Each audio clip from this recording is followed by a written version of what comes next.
Got Lucas McNelly here with me, Maine Basketball Rankings. You know his site, you might not know his face, but he's definitely around everywhere this tournament. Let's just start, we'll go backwards. Okay. Let's start with what have you seen this tournament? What is the kind of maybe the best thing you've seen? Best thing I've seen this tournament has been Jameer Rose. He's, for Noble, their point guard, he's just electric, and he put his stamp on the ASL tournament. And it's just incredible to watch. He nearly had a triple-double in all 3 games, nearly brought them all the way back against GNG. And he's just one of those guys where the ball is not safe in your hands.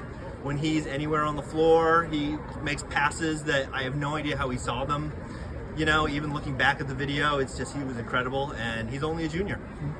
Well, you just talked about a team that he played, and we don't know a lot about up here. We do know about Hamden, but Great and Gloucester. I'm talking about them and the matchup with Hamden. So I haven't seen Hamden other than a little bit of video and one specific video of a block shot that was called a foul. But GNG, they've got the Bears or the Eberts, depending on who in the family you talk to. They've got the twins, and then they have Nate, who should have been a Mr. Basketball semifinalist. They are long, they are fast, they play at a breakneck speed.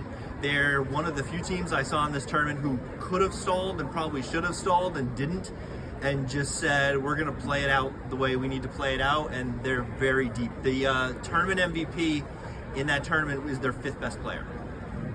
So they're going to be a lot of fun.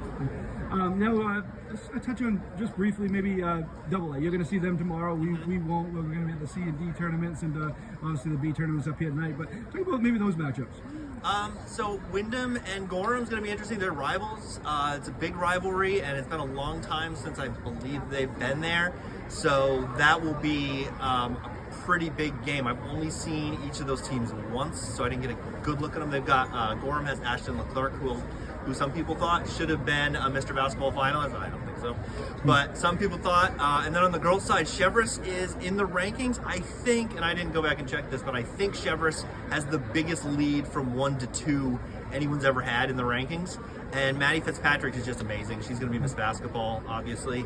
And she, in the regional final, was in foul trouble for the entire first half, nearly had a triple-double. Very impressive there. Talk about what you've done. I know you've done live stats, and during the tournament, you've been up here some, you've been at the other sites. Just talk about what you've been doing and how the site's growing. So it just started with me making this spreadsheet, and then I would hide in places like this and keep stats on my iPad, just because that's how I watch basketball games, because I'm a nerd. And then it's grown from there, and so now there's live stats from here in conjunction with the MPA, which is the biggest upset of the tournament.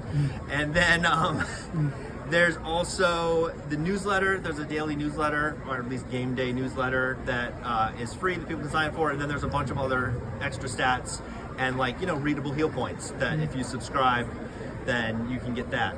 And I do subscribe during basketball season. It's very informative. We use the stuff on our broadcast. It's very helpful. And it saves you so much time when you can get heel points. Yes. Because you don't have to wait for the MPA site to load for 10 minutes and then be like, oh, the game's not entered yet. Right. And you actually, as you said, kind of working with the MPA on the live stats. You had somebody at Augusta when you weren't there, right? Yeah. So I somehow talked the MPA into doing live stats from Augusta. So during the tournament and tomorrow, I'll be in Portland doing live stats. They'll be in Augusta doing live stats, and then you can see both, check in on either game, even if you're still all the way up here in Bangor. And if you want to, it's a little faster than the feed. So if you want to look really smart, you can sit there and go, oh, I think they're going to get a stop here. And, I'm not saying you should make some money off your relatives, but you can make some money off your relatives. You really could. Now, probably by the time a lot of people watching this will be over. This interview, I'm going to post it probably before, but right. but this will be over. But Oro Oceanside, kind of take 2. They played last year, classic game. Great game. You don't expect anything different tonight. No, I think this will come down to the wire. Unless if the galleys get hot, then it's game over, and you guys can start writing, your stories ahead of time. But if the Francis brothers and Pierce Walston are fantastic. Pierce Walston is probably the most upset person in the state about the Mr. Basketball finalists. So I kind of imagine he's going to have something to prove tonight. And the Galley twins, if the Galley twins get hot, it's like a pressure cooker. You can hold them in for so long, and then they're just going to explode on you, which is what Lincoln Academy found out. Yeah, you talked about P.S. Walston. Any big surprises in the Mr. Basketball? He should be a finalist. Yeah. I mean, he could have a case to win the whole thing, and he's not a finalist. And I have some theories on that. I don't think Zach McLaughlin should be a finalist because I don't think you can be Mr. Basketball if you haven't played a game on the big stage in your first 3 seasons. I think it's a career award, and those first 3 seasons have to count.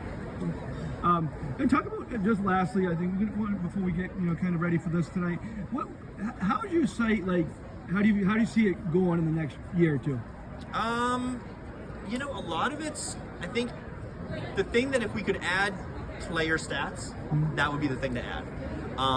The rest of it, it's a little. I've started adding baseball and softball and football and things like that, mostly to keep people from dropping their subscription, because why not? But that's really the room for growth is those things, and then you can only. One of my rules with the rankings is I don't add anything that I can't add for everybody. So like if someone gets hurt, then.